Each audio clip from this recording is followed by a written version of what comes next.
कृष्ण प्रेमामृत रस भरेणातिभरिता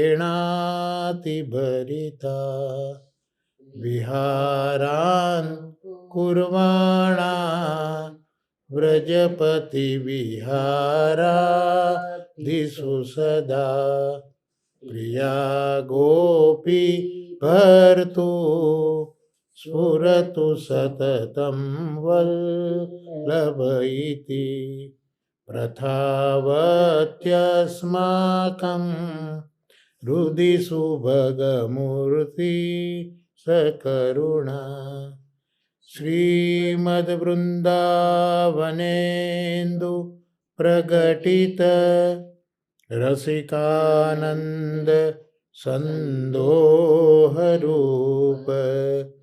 स्फूर्जद्रासादि लीलामृत जलधि भराक्रांत सर्वोऽपि शश्वत् तस्यैवात्मानुभाव प्रकटन हृदयस्याग्नया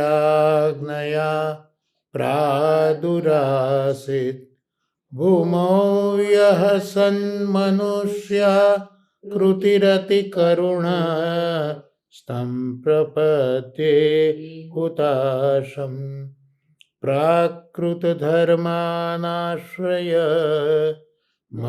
प्राकृतनिखिल धर्मरूपमिति निगमप्रतिपाद्यं यत्तच्छुद्धं साकृति स्तौमि साकृति स्तौमि સાકૃતિ સ્તૌમિ. ગયા શ્રીમદ ભાગવતના અધ્યયનમાં પ્રથમ સ્કંદના 3જા અધ્યાયમાં 6ઠા શ્લોકથી 10મા શ્લોક સુધીનું અવગાહન શ્રી મહાપ્રભુજીની કૃપાથી કર્યું હતું અને પૂજ્ય દાદાજીના આશીર્વાદથી આપણે એનું વિવેચન પણ જોયું હતું. આ શ્લોકો 6ઠા શ્લોકથી 10મા શ્લોક સુધી જે અવતારો થયા સૃષ્ટિના સર્જન પછી, સનતકુમાર, વરાહ ભગવાન, નારદજી, નરનારાયણ અને કપિલ ભગવાન,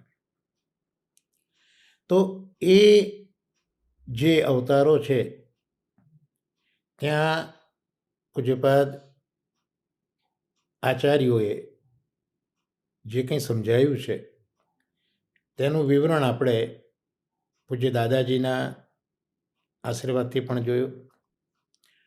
હવે આપણા શાસ્ત્રીજી પરમ ભાગવત શ્રી નવનીત પ્રિય શાસ્ત્રીજીએ પણ રસાસ્વાદમાં જે એનું વર્ણન કર્યું છે તેનું હું થોડું વાંચન કરી લઉં, જેથી આપણે જે સત્સંગ થયો અવતારોનો એનું આપણે પુનરાવર્તન કરી શકીએ. તો એ જે લખ્યું છે તે હું વાંચું છું કે શ્રી ભાગવતમાં ગણાવેલા 22 લીલા અવતારો, તેની વિશેષતા લીલા. અવતારો લોકોને સુખ દેવા માટે, વિચક્ષણ બનાવવા માટે છે. આ જે 22 અવતારો છે સૃષ્ટિના સર્જન પછીના, એ અવતારોમાં પહેલા 6 અવતાર પ્રભુએ બ્રાહ્મણ તરીકે લીધેલા છે, તે છે. પછીના 3 અવતારો છે એ ક્ષત્રિય રૂપે લેવાયેલા અવતારો છે, અને પછીના જે 4 અવતારો છે એ વૈશત્ય રૂપે લેવડાયેલા છે. હવે બ્રાહ્મણના જે 6 અવતારો છે એ કેમ 6 અવતાર? તો બ્રાહ્મણના 6 લક્ષણો, 6 ધર્મ બ્રાહ્મણના બતાવે છે. એક તો ભણવું, ભણાવવું, યજ્ઞ કરવો અને કરાવવો, દાન દેવું અને લેવું. આ 6 ધર્મ બ્રાહ્મણના છે. જ્યારે ક્ષત્રિયના 3 ધર્મ છે, કારણ કે ક્ષત્રિય 3 અવતાર છે ને, તો ક્ષત્રિયના 3 ધર્મ બતાવ્યા. એક તો શત્રુ જય, એટલે શત્રુ ઉપર વિજય, ધર્મનિષ્ઠા અને પ્રજાપાલન. આ 3 ધર્મ ક્ષત્રિયના છે. બ્રાહ્મણ અવતારમાં સૌથી પહેલો અવતાર બ્રહ્માના મનમાંથી સનતકુમારો રૂપે થયો. તેમનામાં ભગવાનનો આવેશ છે. જીવને માટે ઇન્દ્રિય સંબંધી બ્રહ્મચર્ય અશક્ય છે. ભગવદ ધર્મ સામર્થ્યથી જ વિષય વૈરાગ્ય સ્થિર થાય, સાચો સંયમ શક્ય બને. જેની પાસે કામદેવ પણ કુત્સિત લાગે તે કુમાર, હરિશરણ અને બ્રહ્મચર્ય વ્રતથી સનત કુમારો સર્વદા કુમાર અવસ્થામાં રહે છે. સંયમ સફળ બનાવે છે. સેવા, સફળતા, સ્વાસ્થ્ય, શાંતિ, સ્વાધ્યાય માટે સંયમ એટલે કે બ્રહ્મચર્ય એ આવશ્યક છે. એટલે જ ભગવાને તે શીખવ્યું. બીજો અવતાર વરાહ નારાયણ. આદિ વરાહકલ્પમાં નિર્મિત પૃથ્વીનો ઉદ્ધાર વરાહકલ્પમાં કર્યો છે. આ પુરુષ અવતાર નથી, પણ યજ્ઞાધિષ્ઠાતા ધર્મરૂપ ભગવાનનો જ આ અવતાર છે. એ ક્રિયારૂપ છે. વરાહ એ પશુઓના ક્રોધરૂપ પણ છે. લોભરૂપ હિરણાક્ષ છે. એને મારીને યજ્ઞરૂપ ધર્મ તત્પરતા રાખવાનું આ અવતાર શીખવે છે. લોભ એ નરકનું દ્વાર છે. ભક્તિ નાશક પણ છે. એને દૂર કરી સર્વ ઉપયોગી સેવા કાર્યમાં સાવધ રહેતા એ શીખવે છે. આ જે વરાહ છે એ વિરાટમાંથી પ્રગટ થયા છે.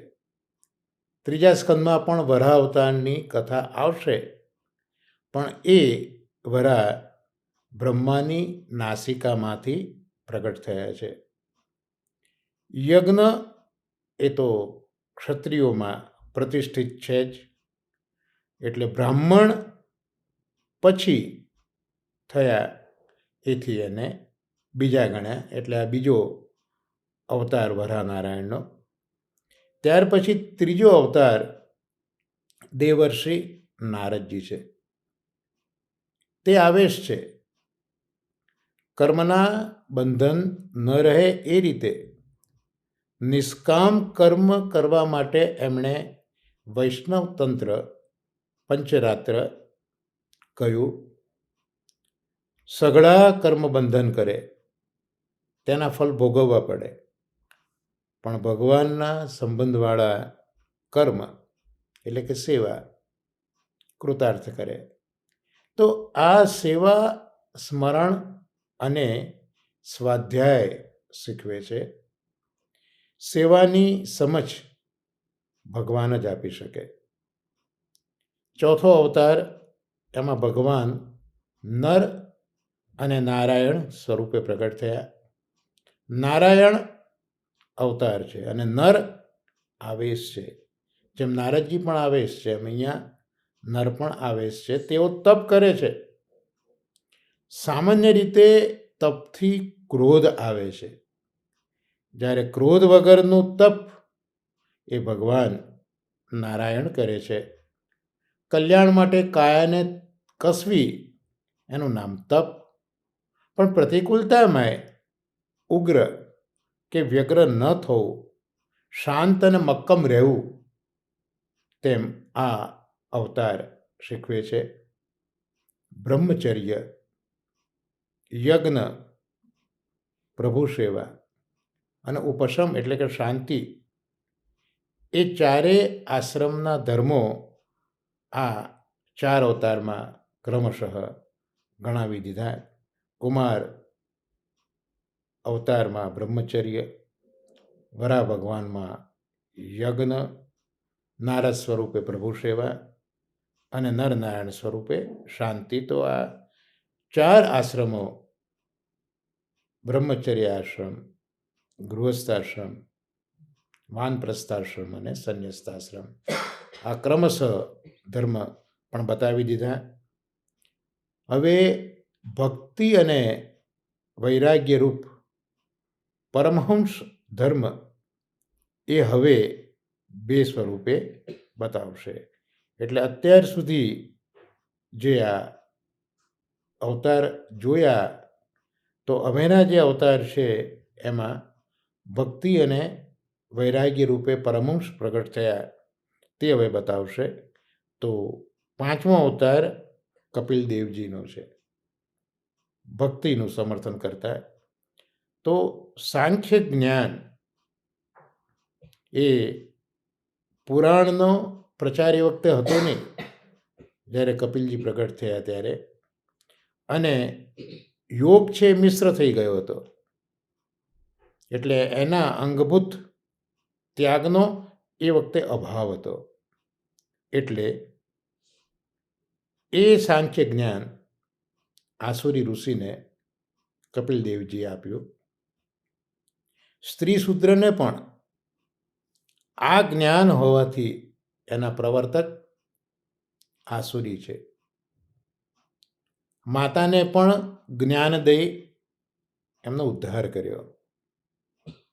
અભ્યાસના અભાવે આજે આપણા પ્રાચીન ગ્રંથોનો લોપ થઈ રહ્યો છે.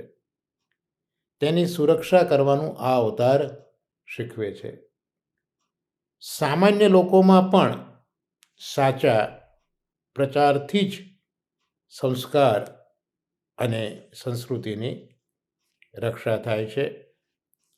શરીર સુખ, સૌંદર્ય પ્રસાધનો આ બધું છોડીને આત્મકલ્યાણ માટે પ્રયાસ કરવો એવું આ અવતાર સૂચવે છે.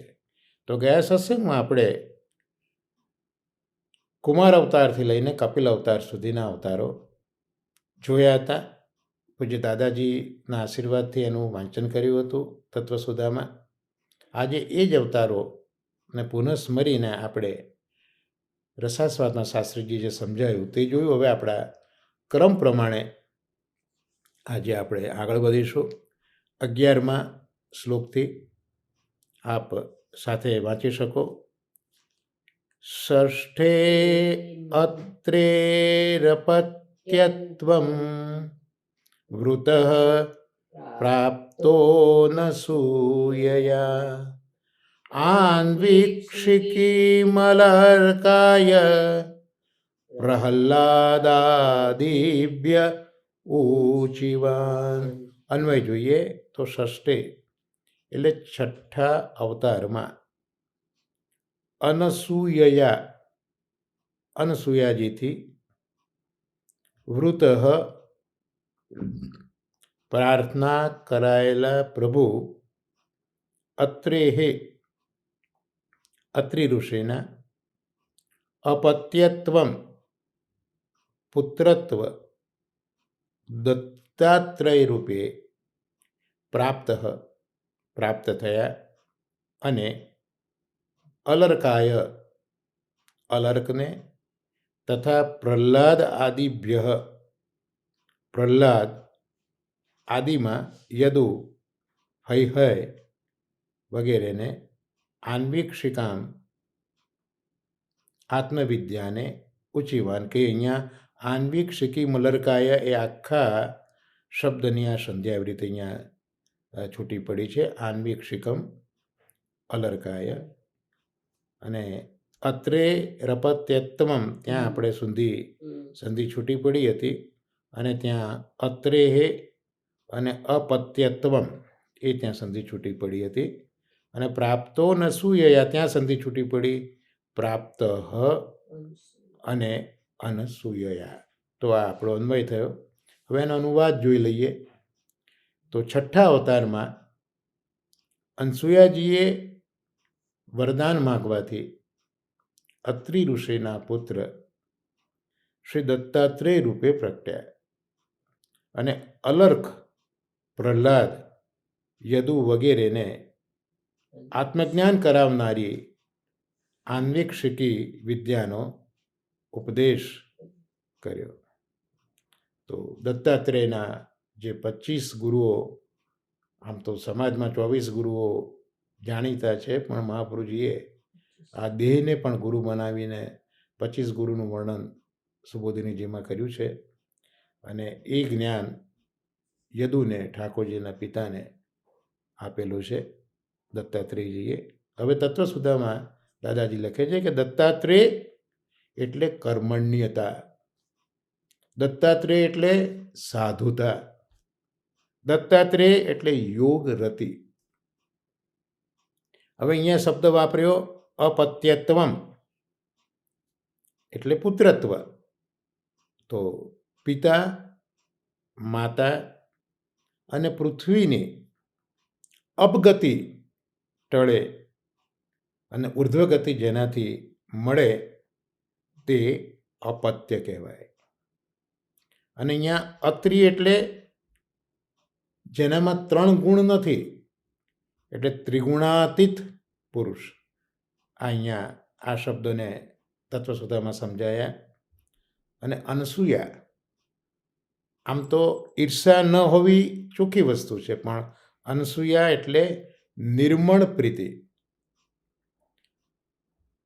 અત્યાર સુધી ક્ષત્રિયના 3 અવતારોનું વર્ણન હવે આવશે. તો ક્ષત્રિયોના 3 કાર્ય છે, માટે જ 3 ક્ષત્રિય અવતાર ભગવાને લીધા છે. આપણે શરૂઆતમાં જોયું શાસ્ત્રીજીના રસાસ્વાદમાં કે 6 ધર્મ બ્રાહ્મણના, એટલે 6 અવતાર આપણે જોયા બ્રાહ્મણ તરીકેના. અને હવે ક્ષત્રિયના અવતારોનું વર્ણન હવે શરૂ થશે.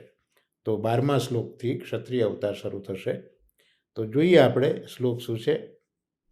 તતઃ સપ્તમ આકુત્યામ રુચેર્યજ્ઞો વ્યજાયત સ યામાદ્યૈઃ સુરગણૈઃ રપાત સ્વાયં ભુવાંતરામ. અન્વયાર્થ જોઈએ.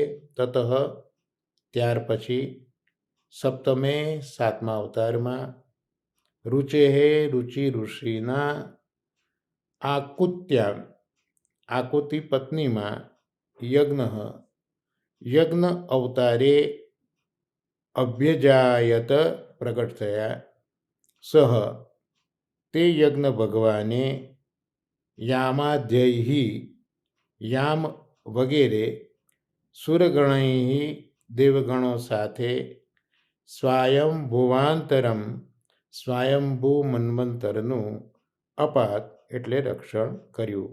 આ સંધિ અહીંયા છૂટી પડી. રુચેર યજ્ઞોભ્યજાયત, રુચે હે યજ્ઞ અભ્યજાયત, આ શબ્દની સંધિ છૂટી પડી ગઈ. અને સુરગણૈર અપાત એટલે સુરગણૈ અને અપાત. આ અહીંયા અન્વય જોયો આપણે. હવે અનુવાદ જોઈએ. તો તે પછી રુચિ ઋષિની ધર્મપત્ની આકુતિમાં યજ્ઞ અવતાર લીધો અને યામ વગેરે દેવગણો સાથે તેમણે સ્વયંભૂ મન્વંતરનું રક્ષણ કર્યું. તત્વસુધામાં યજ્ઞ એટલે શું? યજ્ઞ એટલે વિનિયોગ, યજ્ઞ એટલે સંગતિકરણ, યજ્ઞ એટલે દાન, યજ્ઞ એટલે શૌર્ય. તતઃ અહીંયા જે અવ્યય મૂક્યો તો અહીંયા પૂર્વના પ્રકરણને અલગ કરવા માટે તત મૂક્યું, કારણ કે શરૂઆતમાં જે વર્ણન કર્યું 6 અવતારોનું એ બ્રાહ્મણોના અવતાર છે. હવે રજૂઆત બદલાઈ એટલે એનું સૂચક તત છે મહાપ્રભુજીના, સુબોધિનીજીની આ જ ખૂબી છે કે પ્રત્યેક શબ્દ કે અક્ષર એનો અર્થ મહાપ્રભુજીએ પ્રગટ કરીને સમજાયો છે કે અહીંયા વ્યાસજી તતઃ કેમ લખે છે. તો તત એટલે જે હવે પૂર્વનું પ્રકરણ છે બ્રાહ્મણોનું, તેનાથી અલગ હવે નવું ક્ષત્રિયોનું પ્રકરણ શરૂ થઈ રહ્યું છે, એ બતાવવા માટે તત શબ્દ છે. આ બ્યુટી શ્રી આચાર્ય ચરણોના, સુબોધિનીજી અને ભાગવતાર્થની છે. વિઘ્નના અવતારોને, વિપ્રના અવતારોને આપણે જોયા. જે સમાજમાં વિઘ્ન કરનારા લોકો છે એને કંટ્રોલમાં લેવા માટે વિપ્ર 6 અવતારો આપણે જોયા. કેમ 6 એ પણ આપણે આગળ જોઈ લીધું. એના કારણો કે 6 ધર્મ વિપ્રના છે. તો વિપ્રના અવતારોનું વર્ણન જોયું. હવે ક્ષત્રિયના અવતારો આરંભ થવાના છે. એટલે અહીંયા તતઃ અવ્યયને વ્યાસ મહર્ષિજી મૂકે છે, ગ્રહણ કરે છે. અહીંયા આકુતિ આવ્યું. તો આકુતિ એ મૂળ તો ક્રિયાશક્તિનું નામ છે, અને ક્રિયા એ તો ક્ષત્રિયનો ધર્મ છે જ. અને એટલે આ આકુતિ એ ક્ષાત્ર કન્યા છે.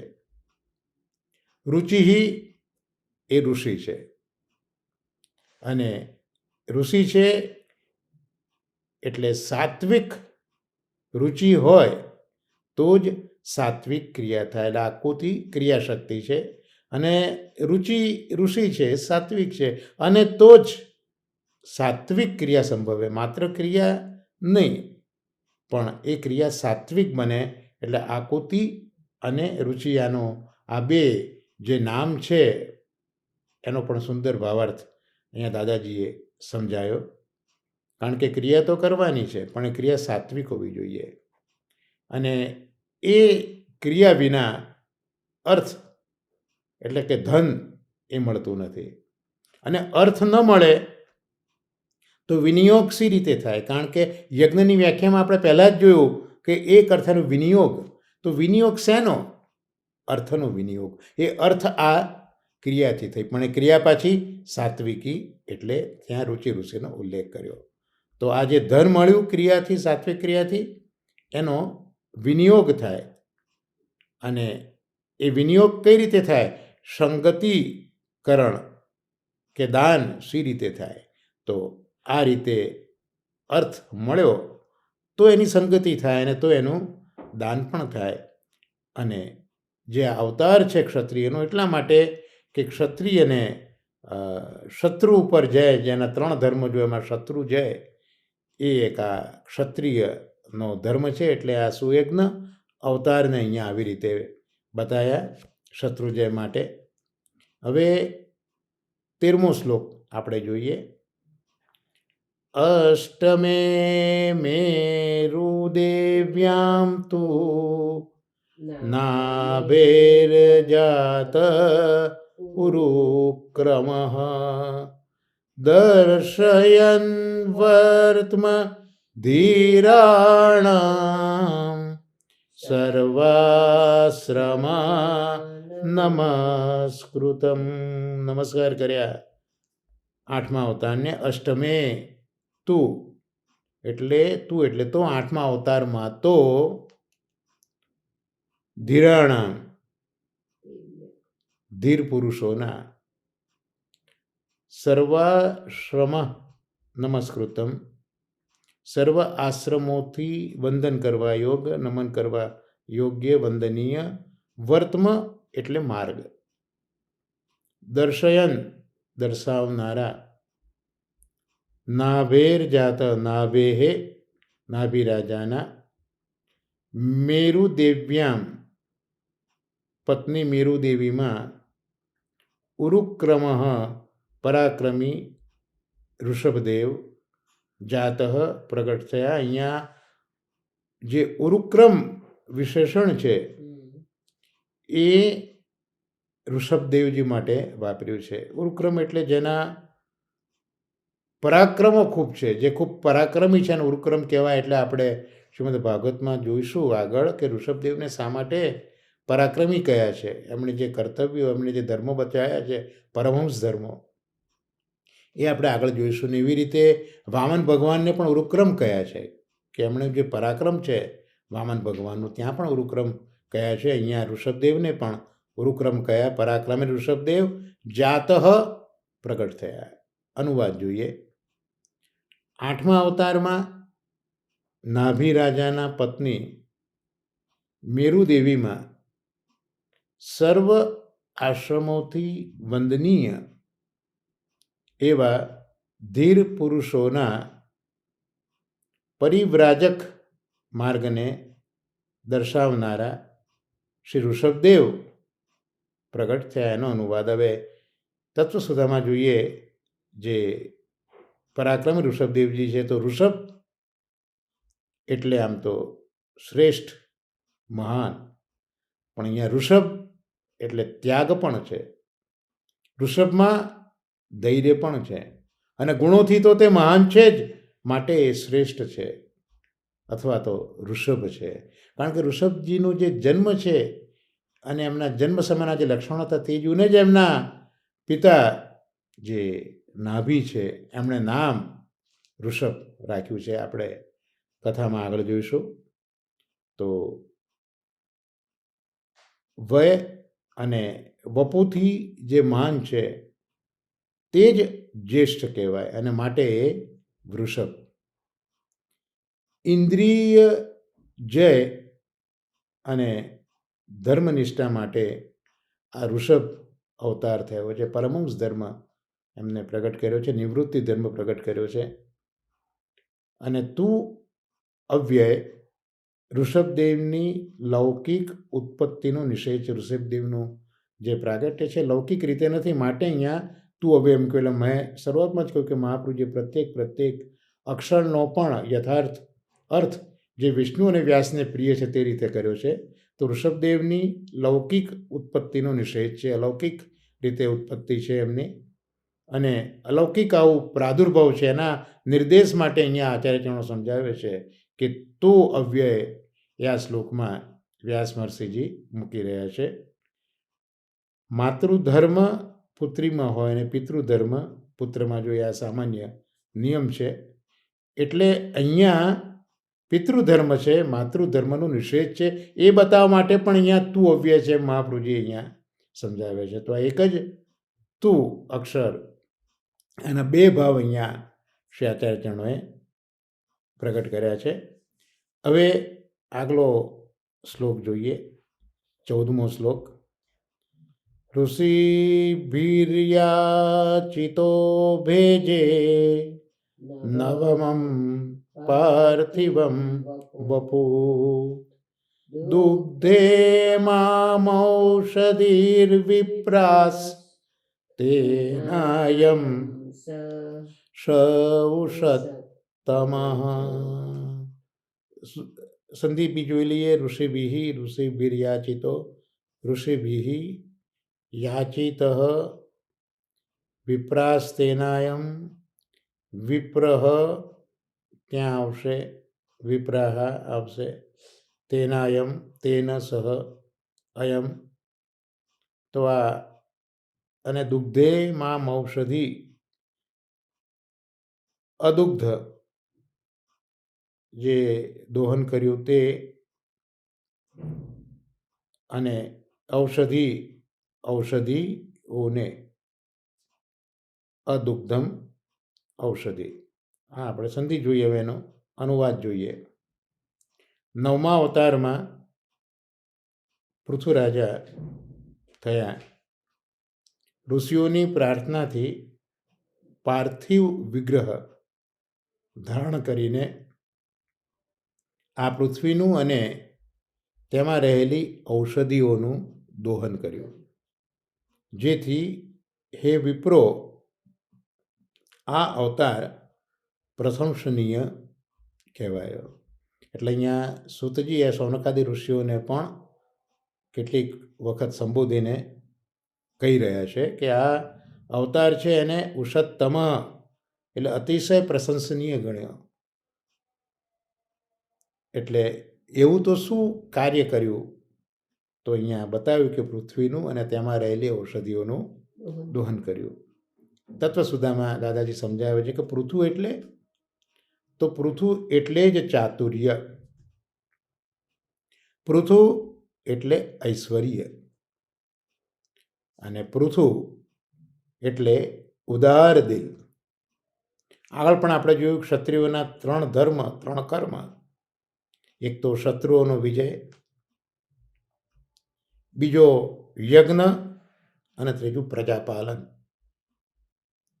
તો સુયજ્ઞ ભગવાનનો અવતાર છે એ શત્રુજય લક્ષણ ત્યાં પ્રગટ કર્યું ક્ષત્રિયનું, ક્ષાત્ર ધર્મનું. હવે ઋષભદેવ એના અવતારથી ધર્મનિષ્ઠા,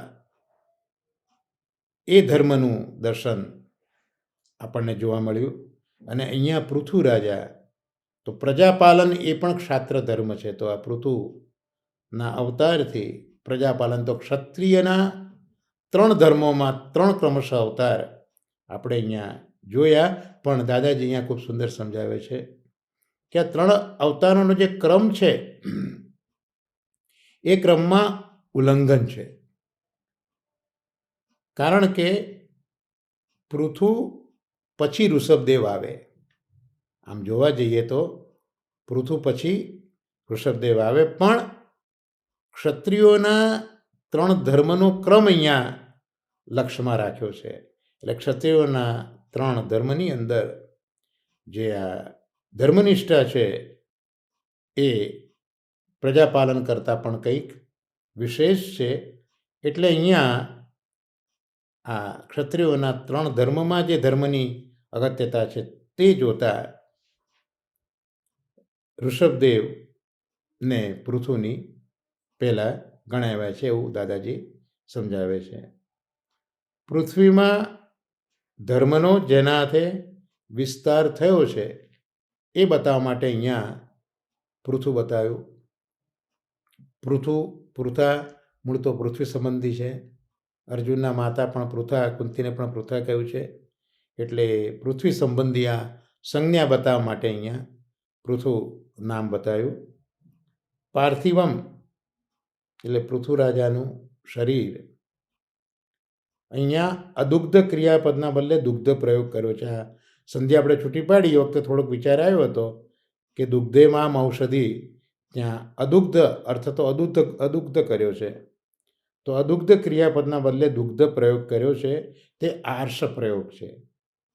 એટલે જે આર્ષદ્રષ્ટાઓ છે એમાં ઘણી વખત વ્યાકરણની બધી વસ્તુઓનો સમન્વય આપણે કદાચ જોવા ન મળે. તો વ્યાસ મહર્ષિજી તો આર્ષ દર્શન કરે જ છે. એટલે ભવિષ્યમાં એ આ પૃથ્વીનું દોહન કરશે તે રીતનું આર્ષ દર્શન અહીંયા જોવા મળે છે. એટલે પૃથ્વીની પ્રજાને કર લઈને, પૃથ્વી ભૂમિને ઔષધિ લઈને દોહન આ પૃથ્વીએ કર્યું છે. અને હવે આપણે જે આજના ક્રમમાં છેલ્લો શ્લોક 15મો જોઈ લઈશું. રૂપમ સ જગૃહે માસ્યમ ચાક્ષુષો દધિ સંપ્લવે નાવ્યારોપ્ય મહિમૈયા મપાદ્વૈવસ્વતમ મનુ. અન્વયાર્થ જોઈએ. ચાક્ષુષ ઉદધિ સંધિ છૂટી પડી. ચાક્ષુ સુદધિ સંપ્લવે, ચાક્ષુષ ઉદધિ સંપ્લવે સહ ચાક્ષુષ મન્વંતરમાં જલના મહાપ્રલયમાં તે ભગવાને માસ્યમ મત્સ્ય સંબંધી રૂપમ રૂપને જગૃહે સ્વીકાર્યું અને મહીમય્યામ પૃથ્વી રૂપી નાવી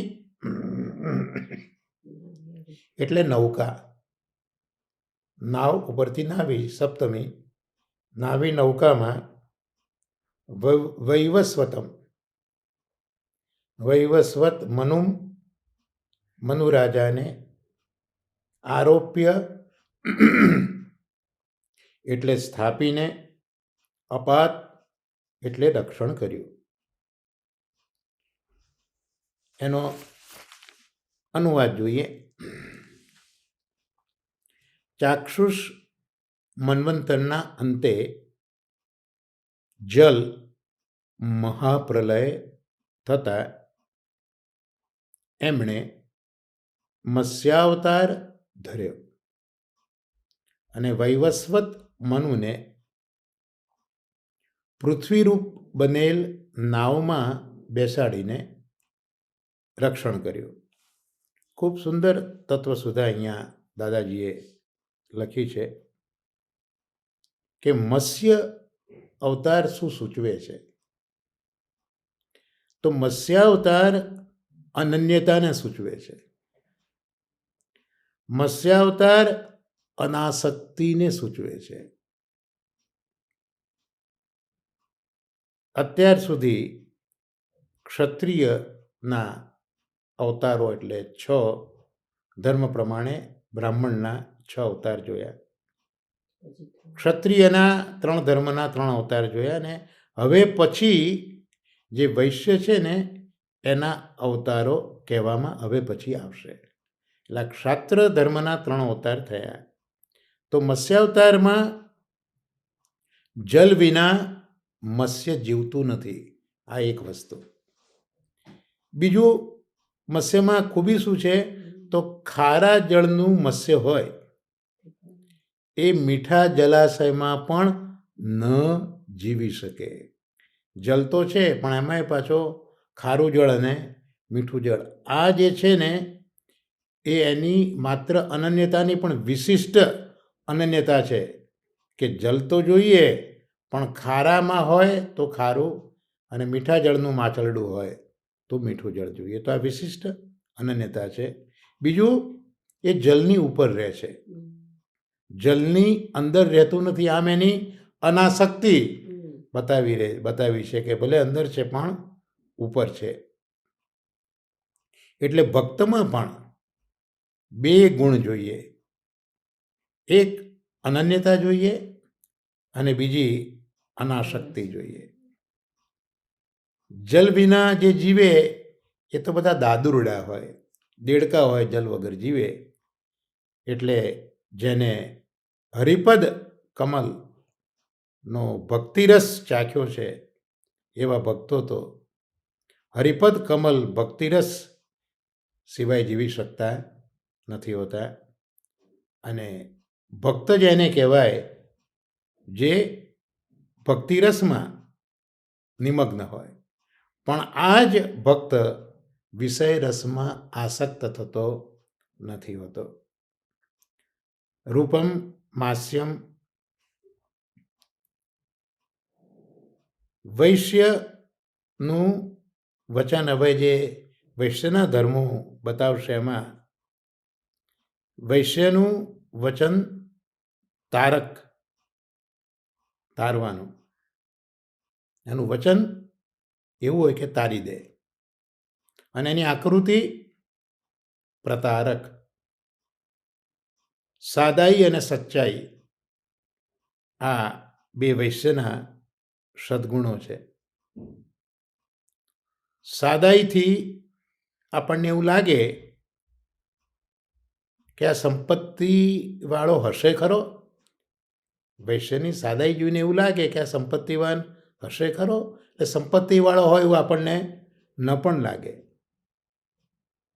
જેથી વિશ્વાસ ન આવે કે એની પાસે ઐશ્વર્ય હશે, પણ એનું વચન એમાં કદી વિશ્વાસઘાત નથી હોતો. એ જ એની કુલીનતા છે. એટલે આ વૈશ્યના સ્વરૂપ સાથે અહીંયા મત્સ્યને સરખાવતા દાદાજી લખે છે કે મત્સ્યનું સ્વરૂપ જોઈને એ તારસે એવો વિશ્વાસ ન આવે. જેમ વૈશ્યની સાદાઈ જોઈને એની પાસે સંપત્તિ હશે એવો આપણે વિચાર ન કરી શકીએ. એવી રીતે મત્સ્યનું સ્વરૂપ જોઈને એ તારસે પેલા મનુને, એ આપણે વિશ્વાસ ન આવે. પણ વચન આપ્યું હતું ને કે પ્રલય આવશે ને હું તને તારીશ, તો બધા વેદો અને બીજ લઈને તું નાવમાં આવી જજે, પૃથ્વીરૂપી નાવમાં. તો વચનમાં કદી વિશ્વાસઘાત ન થાય. આ એની કુલીનતા છે.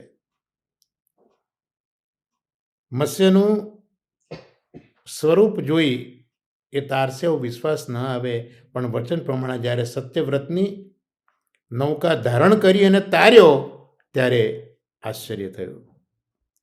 બીજું અહીંયા ચાક્ષુષ મન્વંતરનો ઉલ્લેખ કર્યો છે. મહાપ્રભુજીએ ખૂબ સુંદર સમજાવ્યું છે. ભાગવતાર્થમાં પણ આપણે આ જોયું છે કે ચાક્ષુષ મન્વંતરમાં પ્રલય થશે ત્યારે મત્સ્ય રૂપ લીધું, આવો ઉલ્લેખ છે. તો અહીંયા શંકા કરી કે ચાક્ષુષ મન્વંતર પછી પ્રલય ન આવે તો પ્રલય ક્યારે આવે? તો જ્યારે બ્રહ્માનો એક દિવસ કલ્પ પૂરો થાય ત્યારે જ પ્રલય આવે. અને બ્રહ્માના એક દિવસમાં 14 મનુઓ થાય અને પછી પ્રલય આવે.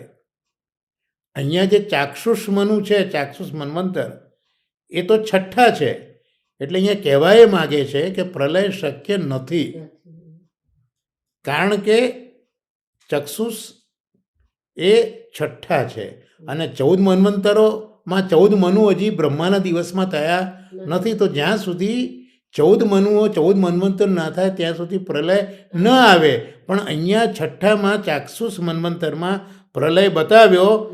એટલે કોકે એવું કીધું કે જે માર્કંડેય ઋષિને, જે 12મા સ્કંદમાં આપણે જોઈશું કથા, માર્કંડેય ઋષિને પ્રભુએ જે પ્રલય બતાવ્યો છે માયિક, કદાચ એવો માયિક પ્રલય હશે એવું કેટલાક લોકો માને છે. પણ મહાપ્રભુજી ખૂબ સુંદર સમજાવે છે. એનું પણ સમાધાન મહાપ્રભુજીએ કર્યું છે કે ભાઈ પ્રલય થયો છે નિશ્ચય જ છે, માયિક છે એવું ગણવાની જરૂર જ નથી. અને 14 મનુના અંતે પ્રલય થાય એ પણ નિશ્ચિત છે, એ પણ યથાર્થ છે, એમાં પણ શંકા કરવાની જરૂર નથી. પણ જે સ્વયંભૂ વગેરે જે 14 મનુઓનો જે ક્રમ બતાવ્યો ને, એ જ ક્રમે મનુઓ પ્રત્યેક કલ્પમાં થાય એ વસ્તુ યોગ્ય નથી. એટલે કલ્પાંતરની અંદર એ ભલે છઠ્ઠા મનુ હોય, પણ કોક વખતે એ 14મા મનુ પણ હોઈ શકે છે.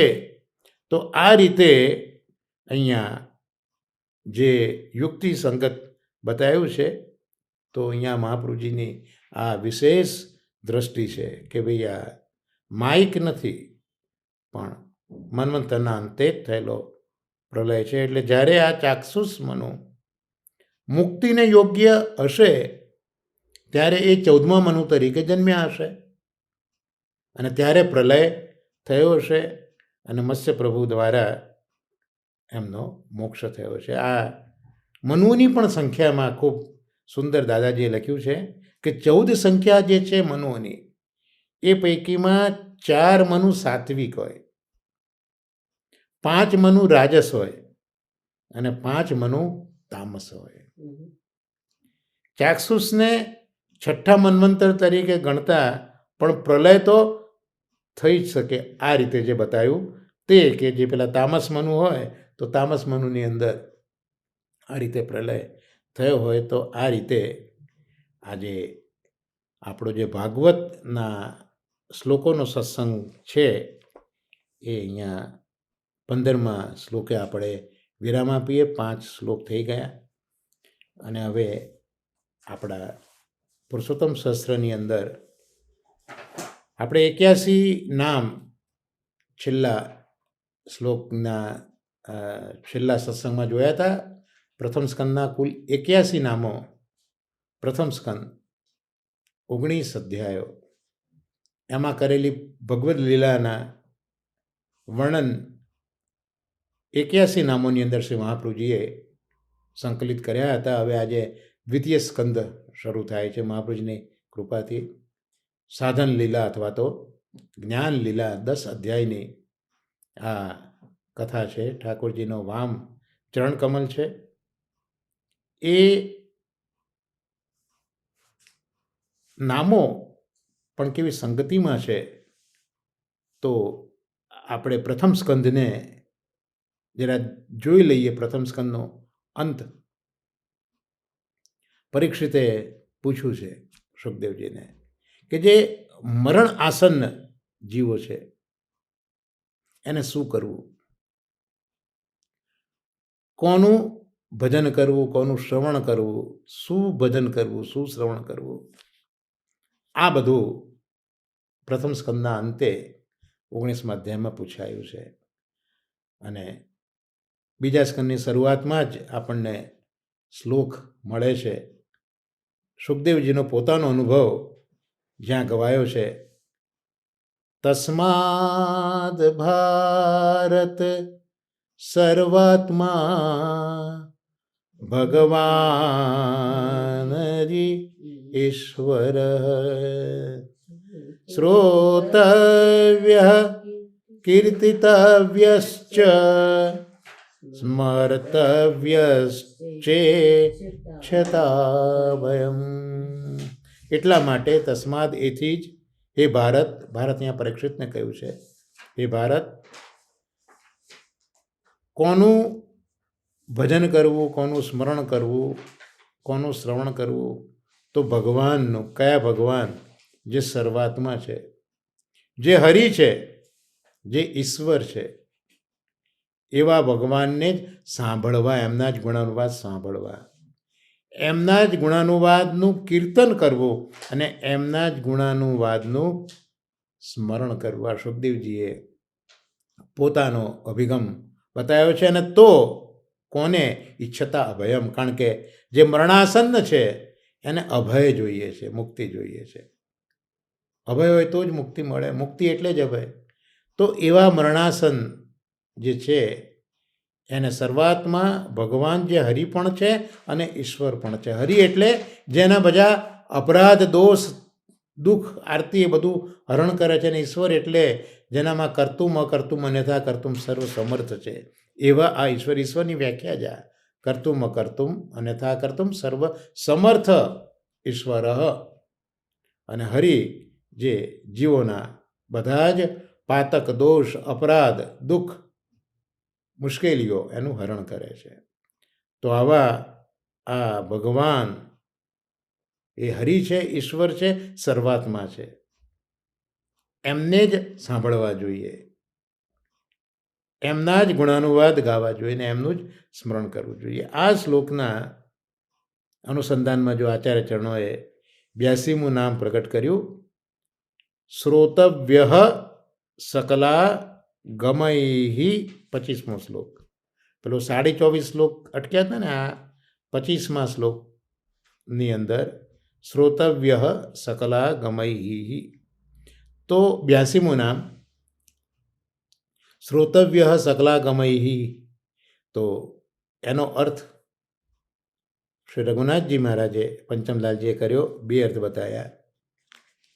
તમામ શાસ્ત્રો દ્વારા શ્રવણ કરવા યોગ્ય. અને બીજો અર્થ કર્યો, સકલ શાસ્ત્રને અનુસરનારા વિદ્વાનોએ શ્રવણ કરવાને માન્ય કરેલા. બહુ જ સુંદર વસ્તુ કહી છે. શું કરવાનું છે એ તો કહ્યું, પણ એનું પ્રમાણ પણ પાછું આપ્યું આ અર્થમાં કે એક તો ભગવાન શ્રવણ કરવા યોગ્ય છે. કોઈ પણ શાસ્ત્રો, તમામ શાસ્ત્રો, તો એ શાસ્ત્રો દ્વારા છેવટે તો શ્રવણ કરવા યોગ્ય જો કોઈ હોય તો એ આ સર્વાત્મા ભગવાન જે હરિને ઈશ્વર છે એ જ તમામ શાસ્ત્રો દ્વારા શ્રવણ કરવા યોગ્ય છે. આ એક કહ્યું. બીજું, આ શરૂઆતમાં ભગવાન જ શ્રવણ કરવા યોગ્ય છે એવું કેમ? તો ત્યાં કહે છે કે વિદ્વાનો. તો કયા વિદ્વાનો? જેમણે આ તમામ શાસ્ત્રો, સકલ શાસ્ત્રોનું અવગાહન કર્યું છે, એ વિદ્વાનો જેમણે સકલ શાસ્ત્ર અનુસર્યા છે, જે સકલ શાસ્ત્રોને, એમને પણ માન્ય કર્યું, એમને પણ આ જ માન્ય કર્યું કે શ્રવણ કરવા યોગ્ય કોઈ હોય તો એ આ શરૂઆતમાં ભગવાન જે હરિને ઈશ્વર છે. આમ બે અર્થ આપે પ્રગટ કર્યા છે. તો સર્વ સિદ્ધાંતો અને અનેક વિદ્વાનો, એ ચાહે સર્વશાસ્ત્રો હોય કે એના સિદ્ધાંતો હોય કે બધા જ વિદ્વાનો હોય, એ કોને માનનીય ગણે છે અને કોને પૂર્ણ પુરુષોત્તમ ગણાય છે? તો સર્વશાસ્ત્રના સર્વ સિદ્ધાંતો અને સર્વ વિદ્વાનો માનનીય અને પૂર્ણ પુરુષોત્તમ તો માત્ર શ્રી કૃષ્ણને જ ગણાવે છે. જેનું પ્રમાણ ગીતા આજ્ઞા છે, જ્યાં સાક્ષાત ઠાકોરજી સ્વમુખે આજ્ઞા કરે છે કે વેદૈશ્ચ સર્વૈ રહમેવ વેદ્ય. સર્વ વેદોથી જાણવા યોગ્ય જો કોઈ હોય તો એ હું જ છું. અર્થાત કે મને જાણવો હોય તો સર્વ વેદો મને બતાવે છે. શ્રુતિઓ કહે છે કે બધા વેદો છે એ પરમાત્માના પદને જ નમન કરે છે. આવું શ્રુતિ પણ ગાન કરે છે. ગીતા તો સ્મૃતિ છે, શાસ્ત્રનો એક પ્રકાર. શાસ્ત્રનો બીજો પ્રકાર શ્રુતિ. તો શ્રુતિ પણ એ જ કહે છે કે બધા જ વેદોએ છેવટે તો પરમાત્માના પદને જ નમન કર્યા છે. અને શ્રીમદ ભાગવતના પ્રથમ સ્કંદના અંતે સુખદેવજીએ આજ્ઞા કરી છે કે અભય ઈચ્છનાર, જે આપણે હમણાં શરૂઆતમાં જ આ શ્લોક જોયો કે અભય ઈચ્છનાર મનુષ્ય ભગવાનની કથાનું જ શ્રવણ કરવું, કીર્તન કરવું અને સ્મરણ કરવું. હવે 25મા શ્લોકમાં આગળ આપણે જોઈએ, કીર્તિતવ્ય શુદ્ધ ભાવૈ સ્મર્તવ્યશ્ચાત્મવિત્તમૈ. એટલે હવે 83મું નામ, કીર્તિતવ્ય શુદ્ધ ભાવૈ. એટલે પેલા શ્લોકના અનુસંધાનમાં શ્રોતવ્ય એ આપણે મહાપ્રભુજીએ નામ પ્રગટ કર્યું. હવે શ્લોકમાં આગળ છે કીર્તિતવ્ય, તો મહાપ્રભુજી હવે 83મા નામમાં એ પ્રગટ કરે છે કીર્તિતવ્ય શુદ્ધ ભાવૈ. એટલે શુદ્ધ ભાવયુક્ત ભક્તોએ કીર્તન કરવા યોગ્ય શ્રી કૃષ્ણ છે, સાંભળવા યોગ્ય પણ કૃષ્ણ છે. એવી રીતે કીર્તન કરવા યોગ્ય પણ શ્રી કૃષ્ણ જ છે. પણ અહીંયા કન્ડિશન મૂકી, શુદ્ધ ભાવયુક્ત ભક્તોએ. એટલે આવા ભગવાનનું કીર્તન કરવું હોય તો શુદ્ધ ભાવયુક્ત બનવું જોઈએ, એવા ભક્ત બનવું જોઈએ. હવે શુદ્ધ ભાવ એટલે શું? શુદ્ધ ભાવ કઈ રીતે કરવાનો? એના માટે કોઈ ડિટર્જન્ટ કે કોઈક વિધિ થોડી છે. તો શુદ્ધ ભાવ એટલે સરળ સ્વભાવ. બસ જો સ્વભાવની સરળતા હોય તો હંમેશા એનો ભાવ એ શુદ્ધ ભાવ હોય. એટલે શુદ્ધ ભાવ એટલે સરળ સ્વભાવ. પણ એ કોનો હોય? તો જેનું અંતઃકરણ એ જે ષડરીપુ કયા છે, કામ, ક્રોધ, લોભ, મોહ, મદ, મત્સર, આ જે ષડરીપુ છે જીવના અંતઃકરણમાં રહેલા, એ રહિત જે વ્યક્તિ છે એ વ્યક્તિ સરળ સ્વભાવવાળી છે. અને એવી સરળ સ્વભાવવાળી વ્યક્તિ હંમેશા શુદ્ધ ભાવવાળી હોય છે. હરિરાયચરણે પણ એ જ આજ્ઞા કરી કે શુદ્ધ ભાવ પ્રભો સ્થાપ્યો ન ચાતુર્યમ પ્રયોજકમ. કારણ કે ષડરીપુ હશે તો ચતુરાઈ કરવાનો બહુ આનંદ આવશે આપણને, બહુ જ કરવા માંડીશું ચતુરાઈ. પણ ત્યાં પછી શુદ્ધ ભાવ નહીં રહે. કારણ કે અંતર્યામી સમસ્તાનામ ભાવમ જાનાતિ માનસમ. અંતર્યામી છે એ તો જે સરળ ભાવ છે, સ્વભાવ છે, એને જાણે જ છે. તો એ છેતરાશે નહીં. દુનિયા આખીને છેતરી શકીશું, કદાચ જાતને છેતરી શકીશું, પણ પ્રભુને નહીં છેતરાય. એટલે આ ષડરીપુ જેના અંતઃકરણમાં નથી, એ જ સરળ સ્વભાવવાળો છે, એ જ શુદ્ધ ભાવવાળો છે. તો એવા શ્રી કૃષ્ણના કીર્તન કરવા યોગ્ય પણ આવો ભક્ત છે, જે તે કૃષ્ણનું કીર્તન નહીં કરી શકે. કારણ કે એ તો શરૂઆતમાં કૃષ્ણ છે ને, શરૂઆતમાં છે, અંતર્યામી સર્વ બિરાજ્યો છે, અને પોતે જ હરિ છે, અને પોતે જ ઈશ્વર છે. તો આવા કૃષ્ણ ભગવાનનું કીર્તન આવા લોકો જ કરી શકે. શ્રી ગીતામાં પણ આજ્ઞા છે, પ્રમાણ આપ્યું અહીંયા, સતતમ કીર્તયંતો મામ યતંતશ્ચ દૃઢવતાઃ. એટલે જે મહાત્માઓ છે એ જ દ્રઢવત થઈને મારા કીર્તન કરે છે. અને મહાત્મા એટલે મહાન જેનો આત્મા છે. મહાન કઈ રીતે બન્યો? તો આ જ સ્વભાવની સરળતાથી. તો એ મહાત્માઓ દ્રઢવત થઈને મારા કીર્તન કરે છે. એટલે જ અહીંયા આજ્ઞા કરી કે શુદ્ધ ભાવવાળા ભક્તો એ આ કૃષ્ણના કીર્તનને કરવા યોગ્ય છે. અને હરિરાય ચરણે પણ આજ્ઞા કરી, જેમણે આપણે જોયું કે શુદ્ધ ભાવો પ્રભો સ્થાપ્યો. ત્યાર પછી 84 મુના જે ભગવાનને સાંભળવા જોઈએ, કીર્તન કરવા જોઈએ, અને પછી સ્મરણ કરવા જોઈએ. જે પેલા શ્લોકનો છેલ્લો ભાગ હતો કે સ્મરણ કરવા જોઈએ, તો 84 નામમાં મહાપ્રભુજી એ પણ બતાવે છે કે સ્મર્તવ્યશ્ચાત્મ વિત્તમયઃ, એટલે આત્મવિત્ત. આત્મવિત્ત અર્થાત આત્મજ્ઞ. અને એવા કોણ હોય? ભગવદીઓ હોય. એ ભગવદીઓથી સ્મરણ કરવા યોગ્ય પણ ઠાકોરજી છે. સકલ શાસ્ત્ર, સકલ વિદ્વાનો એમને માન્ય કર્યા છે કે ભાઈ શ્રવણ કરવા યોગ્ય કૃષ્ણ જ છે. જે સરળ સ્વભાવવાળા ભક્તો છે એમના માટે પણ કીર્તન કરવા યોગ્ય કૃષ્ણ છે. અને એવી રીતે ભગવદીઓ જે આત્મજ્ઞ છે, જે પોતાના આત્માને જાણે છે, કારણ કે આ દેહ અને દેહમાં રહેલો આત્મા એ બંને ભિન્ન ભિન્ન છે. અને જે આત્મજ્ઞ છે એ જ પોતે પરમાત્માનો અંશ છે એ સમજી શકશે. તો એ આત્મામાં પરમાત્માના દર્શન કરશે. એટલું જ નહીં, દરેકે દરેક જીવોમાં એમાં રહેલા આત્મામાં એ ભગવાનના દર્શન કરશે. એટલે આવો ભગવદીય હોય એ જ આત્મજ્ઞ બની શકે, અથવા તો આત્મજ્ઞ જ ભગવદીય થાય. અને એ જે સ્મરણ કરે છે, તો એવા આ કૃષ્ણનું સ્મરણ કરવા યોગ્ય આ ભગવદીય છે. બીજા સ્કંદની આપણે શરૂઆત જોઈ, એમાં પહેલા શ્લોકની અંદર, પહેલા અધ્યાયની અંદર 6 શ્લોક આપણે જોઈએ. ત્યાં શ્લોક આ પ્રકારે છે,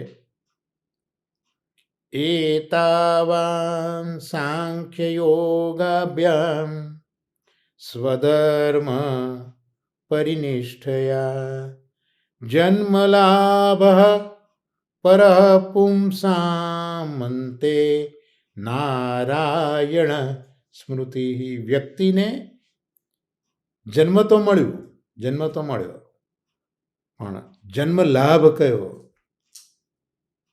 જેમ હરિરાય ચરણો આજ્ઞા કરી છે ને કે નાશ્રિતો વલ્લભાધીશો ન ચ દૃષ્ટા સુબોધિની નારાધી રાધિકા નાથો વૃથા તજ્જન્મભૂત. એટલે જન્મ લીધો પણ વલ્લભના આશ્રિત ન બન્યા, સુબોધિની ઇત્યાદિ આશ્રિતના ગ્રંથોને અવગાહિત ન કર્યા, અને સમજ્યા પછી શાસ્ત્રમાં અવગત્ય મનોવાગ દેહ કૃષ્ણ સેવ્ય. આ શાસ્ત્રોને સમજ્યા પછી મનવાણી દેહથી જેણે કૃષ્ણને, રાધિકાના નાથને સેવ્યાની, એનો જન્મ ભૂતલ ઉપર વ્યર્થ છે. તો અહીંયા પણ સુખદેવજી સમજાવી રહ્યા છે કે જન્મ્યા તો ખરા. પરીક્ષિતજી પૂછ્યું છે ને, 2 પ્રશ્ન પૂછ્યા છે સુખદેવજીને, એમાં જવાબ મળે છે કે મનુષ્ય જન્મનો આ એટલે માત્ર આ જ, એટલું જ નહીં, એટલો જ લાભ, આ અને એટલો જ લાભ. જન્મ લાભ મનુષ્ય તરીકેનો આ જ છે, આ જ બસ. અને આટલો જ, ઓછો નહીં ને વધારે નહીં. તો કયો લાભ? એ લાભ છે કે ચાહે તે રીતે જ્ઞાનથી કે ભક્તિથી કે ધર્મથી કે નિષ્ઠાથી એવું જીવન જીવે કે મૃત્યુ સમયે એને નારાયણની સ્મૃતિ થાય. એટલે અહીંયા જે સ્મરણની વાત કરીને, તો આ સ્મરણ એટલે જન્માંતે હરિનું સ્મરણ થવું જોઈએ. આ જ ભગવાનનું સ્મરણ થવું જોઈએ. ચાહે પછી તમે જ્ઞાનથી કરો, ચાહે ભક્તિથી કરો, ચાહે ધર્મના પાલનથી કરો, કોઈ પણ રીતે, પણ મૃત્યુ સમયે, મૃત્યુ નજીક હોય, જીવનનો અંત, જન્મનો અંત થતો હોય ત્યારે નારાયણનું સ્મરણ થવું જોઈએ. એટલે જીવનના અંતે નારાયણનું સ્મરણ એ જ શ્રેષ્ઠ જન્મલાભ છે. તસ્મા સર્વાત્મના રાજન, ભગવાન તો સર્વદા સર્વત્ર જ છે. સર્વાત્મા વડે તેમનું જ શ્રવણ, તેમનું જ કીર્તન અને સ્મરણ આ સર્વાત્મા વડે કરવા. આત્મજ્ઞ લોકો જે છે એ પોતાના અને ભગવાનના સ્વરૂપને પ્રભુ કૃપાથી જાણે છે. હું પ્રભુનો અંશ છું, પ્રભુ મારા સ્વામી છે, હું એમનો સેવક છું. આ આત્મજ્ઞ લોકોને, કારણ કે પોતાના આત્માના સ્વરૂપને જાણે છે. બીજા લોકો તો આ દેહને જ બધું ગણતા હોય છે, એમને ક્યાં આત્માની ચિંતા હોય છે. તો આવા આત્મજ્ઞ લોકો એ ભગવાનના સ્વરૂપને પ્રભુ કૃપાથી જાણે છે અને તેઓ શ્રી કૃષ્ણને જ સ્મરે છે.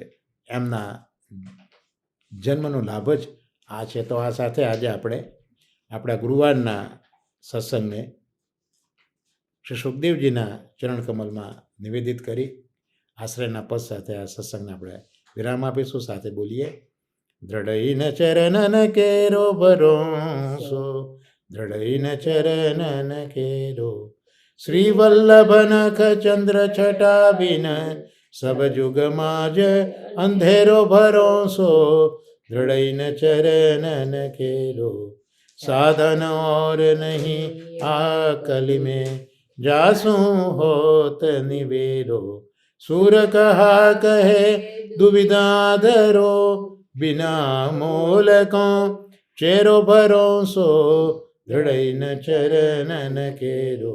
श्री गोवर्धन नाथ की जय, श्याम सुंदर श्री अम्ने महाराणी की जय, श्री आचार्य जी श्री महाप्रभु जी की जय. સર્વે વૈષ્ણવને મારા નવસાના ભગવત સ્મરણ.